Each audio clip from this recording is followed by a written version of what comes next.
Assalamualaikum warahmatullahi wabarakatuh. Kami di sini akan mempresentasikan tentang perkembangan sosial dan emosi anak. Namun sebelumnya, kami akan memperkenalkan anggota dari kelompok 3 mata kuliah perkembangan peserta didik. Yang pertama yaitu Penny Diah Arintayu dengan NPM 20103060021. Yang kedua, Dinda Tiara Saputri dengan NPM 20103060033. Yang ketiga, Hana Arshinta Prayoga dengan NPM 20103060051. Yang keempat, Ahmad Syaifuddin dengan NPM 20103060101. Yang pertama itu makna perkembangan sosial. Menurut Syamsul Yusuf, perkembangan sosial merupakan pencapaian kematangan dalam hubungan sosial. Perkembangan sosial dapat pula diartikan sebagai proses belajar untuk menyesuaikan diri terhadap norma-norma kelompok, moral, dan tradisi.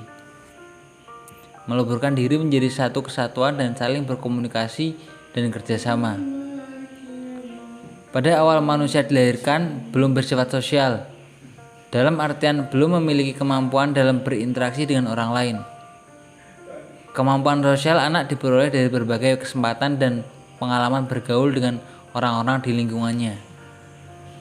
Kebutuhan berinteraksi dengan orang lain telah mampu mengenal manusia lain, terutama ibu dan anggota keluarga lainnya, sehingga anak mampu membedakan arti senyum dan perilaku sosial lain, seperti marah atau kasih sayang. Sunarto dan Hartono pernah menyatakan bahwa hubungan sosial merupakan hubungan antar manusia yang saling membutuhkan. Hubungan sosial mulai dari tingkat sederhana dan terbatas yang didasari oleh kebutuhan yang sederhana. Semakin dewasa dan bertambah umur, kebutuhan manusia menjadi kompleks, dan dengan demikian tingkat hubungan sosial juga berkembang amat kompleks. Yang kedua yaitu bentuk-bentuk tingkah sosial. Dalam perkembangan menuju kematangan sosial, anak mewujudkan dalam bentuk interaksi sosial melalui pergaulan atau hubungan sosial baik dengan orang tua, anggota keluarga, orang dewasa, atau teman bermainnya. Anak mulai mengembangkan bentuk tingkah laku sosial. Menurut Yusuf, pada usia anak, bentuk-bentuk tingkah laku sosial itu adalah sebagai berikut. Yang pertama yaitu perkembangan atau negativisme. Perkembangan merupakan suatu bentuk tingkah laku melawan. Tingkah laku ini terjadi sebagai reaksi terhadap penerapan disiplin atau tuntutan orang tua atau lingkungan yang tidak sesuai dengan kehendak anak. Tingkah laku melawan merupakan salah satu bentuk dari proses perkembangan atau pendewasaan. Sikap orang tua seharusnya tidak memandang pertanda anak tersebut adalah nakal atau keras kepala.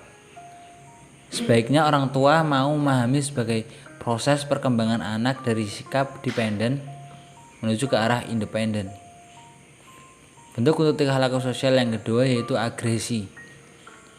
Agresi merupakan perilaku menyerang balik secara fisik atau verbal. Kata-kata. Agresi ini merupakan salah satu bentuk reaksi terhadap frustasi karena rasa kecewa yang dialaminya.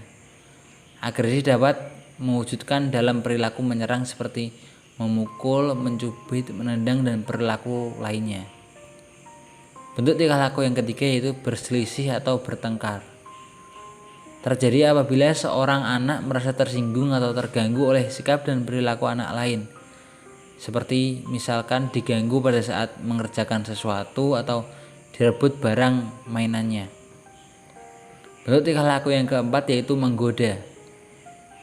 Menggoda bentuk lain dari tingkah laku agresif. Menggoda merupakan serangan mental terhadap orang lain dalam bentuk verbal, berupa ejekan atau cemoohan, sehingga menimbulkan reaksi marah pada orang yang diserangnya. Bentuk tingkah laku yang kelima yaitu persaingan. Persaingan merupakan keinginan untuk melebihi orang lain dan selalu didorong oleh orang lain. Sikap ini mulai terlihat pada usia 4 tahun, yaitu persaingan prestis Dan pada usia 6 tahun semangat bersaing ini akan semakin membaik. Bentuk tingkah laku yang keenam yaitu kerjasama. Kerjasama adalah sikap mau bekerjasama dengan kelompok. Anak yang berusia 2 atau 3 tahun masih belum mempunyai sikap kerjasama. Mereka masih kuat dengan sikap self-centered atau mementingkan diri sendiri. Bentuk tingkah laku yang ketujuh yaitu tingkah laku berkuasa. Jenis tingkah laku untuk menguasai situasi sosial, mendominasi atau bersikap bos. Wujud dari tingkah laku ini seperti meminta, menyuruh dan mengancam atau memaksa orang lain untuk memenuhi kebutuhan dirinya. Bentuk tingkah laku yang kedelapan yaitu mementingkan diri sendiri. Mementingkan diri sendiri adalah sikap egosentris dalam memenuhi keinginan atau kebutuhannya. Bentuk tingkah laku yang kesembilan yaitu simpati. Simpati adalah emosional yang mendorong individu untuk menaruh perhatian terhadap orang lain, mau mendekati atau bekerjasama dengannya. Menurut Hurlock, perilaku sosial anak-anak prasekolah dapat dikategorikan menjadi dua pola, yaitu pola perilaku sosial dan tidak sosial. Contoh dari pola perilaku sosial adalah yang pertama empati, yang kedua adalah persaingan, yang ketiga adalah dukungan sosial, yang keempat kerjasama, yang kelima berbagi, yang keenam simpati, dan yang ketujuh perilaku akrab. Contoh dari pola tidak sesuai adalah yang pertama negativisme, yang kedua itu agresif, yang ketiga perilaku berkuasa, yang keempat memikirkan diri sendiri, yang kelima merusak, yang keenam pertentangan seks, dan yang terakhir yaitu prasangka. Pada usia prasekolah, perkembangan sosial anak mulai nampak jelas karena mereka sudah mulai aktif berhubungan dengan teman sebayanya. Menurut Yusuf, pada tahun 2002, tanda-tanda perkembangan sosial pada tahap ini adalah sebagai berikut. Yang pertama yaitu anak mulai mengetahui aturan-aturan baik di lingkungan keluarga maupun dalam lingkungan bermain. Yang kedua yaitu sedikit demi sedikit anak sudah mulai mau tunduk terhadap peraturan, baik peraturan yang dibuat oleh keluarga atau lingkungan bermain seperti sekolah. Yang ketiga yaitu anak mulai menyadari hak atau kepentingan orang lain.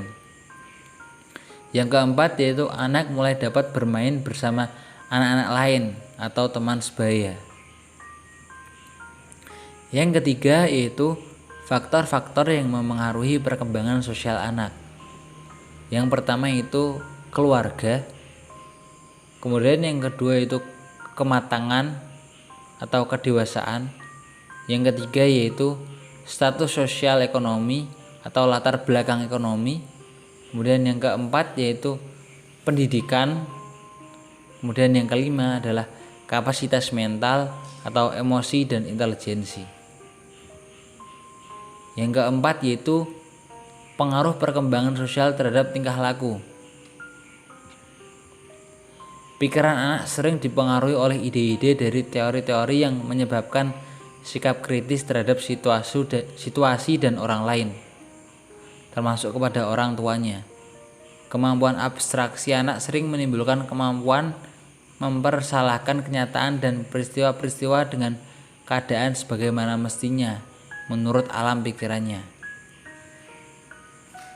Pengaruh egosentris diantaranya berupa yang pertama cita-cita dan idealisme yang baik, terlalu menitik beratkan pikiran sendiri tanpa memikirkan akibat lebih jauh dan tanpa memperhitungkan kesulitan praktis yang mungkin menyebabkan tidak berhasilnya menyelesaikan persoalan. Dan pengaruh egosentris yang kedua yaitu kemampuan berpikir dengan pendapat sendiri, belum disertai pendapat orang lain dalam penilaiannya, masih dalam satu sudut pandang yaitu sudut pandangnya saja. Yang kelima yaitu kelainan psikososial. Perkembangan psikososial adalah perkembangan yang berhubungan dengan pemahaman seorang individu atas situasi sosial di lingkungannya. Kelainan psikososial adalah kelainan-kelainan yang berhubungan dengan fungsi emosi dan perhatian terhadap sekitarnya. Berikut adalah beberapa kelainan perilaku. Yang pertama yaitu gangguan emosi. Contohnya seperti agresif, terlalu menarik diri, berteriak, diam 1000 bahasa, terlalu gembira, dan terlalu sedih. Perilaku ekstrem ini biasanya muncul dalam tempo lama dan dalam kondisi yang tidak tepat. Yang kedua yaitu gangguan perhatian. Kesulitan seorang anak dalam memberikan perhatian terhadap objek di sekitarnya. Hiperaktif, sulit memusatkan perhatian, dan autisme. Penyandang gangguan ini dapat terlihat seperti anak dengan keterbelakangan mental, kelainan perilaku, gangguan pendengaran atau perilaku aneh dan nyentrik lainnya. H. Erikson dalam Gunarsa pada tahun 1980 mengatakan bahwa kuncinya adalah pada fungsi penginderaan sebagai alat pertama untuk melakukan hubungan dan pengalaman sosial yang pada muaranya mempengaruhi reaksi dan sikap seseorang di masa depan atau di kemudian hari. Yang keenam yaitu perkembangan emosi. Yang pertama adalah gangguan emosional pada kanak-kanak. Sebagai penyebab ketakutan kanak-kanak untuk melakukan kegiatan, contohnya suasana gelap sehingga takut untuk melakukan sesuatu di luar rumah pada malam hari, atau takut berhadapan dengan orang dewasa karena sering dimarahi orang tuanya. Yang kedua, beberapa tipe atau masalah emosional. Kebrutalan atau keberingasan anak yang nampak pada perilakunya, contoh berkelahi, berbohong, mencuri, dan merusak. Yang ketiga yaitu gangguan kecemasan, berupa gangguan keinginan terpisah dan ketakutan sekolah. Yang keempat yaitu takut sekolah, ketakutan terhadap guru yang keras atau takut mendapat tugas yang berat di sekolah. Ketakutan tersebut wajar, disebabkan oleh lingkungan yang mungkin bisa jadi tidak kondusif. Yang kelima yaitu kematangan sosial, suatu kondisi di mana anak telah memiliki kesiapan fisik maupun mental yang cukup untuk dapat memenuhi ketentuan pendidikan formal. Pada posisi ini seseorang anak sudah selayaknya memang sudah siap untuk mendapat ilmu pendidikan. Yang keenam yaitu depresi pada masa kanak-kanak. Gejala depresi antara lain gangguan konsentrasi, kurang tidur, selera makan kurang, tidak merasa bahagia, selalu mengeluh dan selalu merasa bersalah. Kemudian yang ketujuh yaitu perawatan problem emosional. Pilihan untuk perawatan secara khusus untuk gangguan tertentu sangat tergantung pada berbagai faktor, seperti problem alamiah, kepribadian anak, kesulitan orang tua untuk berpartisipasi, sosial ekonomi orang tua, dan orientasi profesional pada pertama kali konsultasi.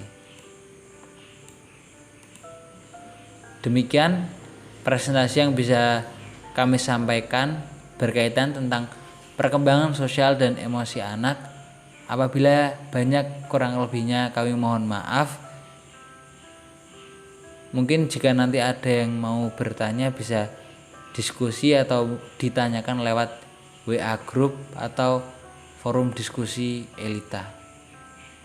Dari kami cukup sekian. Kami akhiri. Wassalamualaikum warahmatullahi wabarakatuh.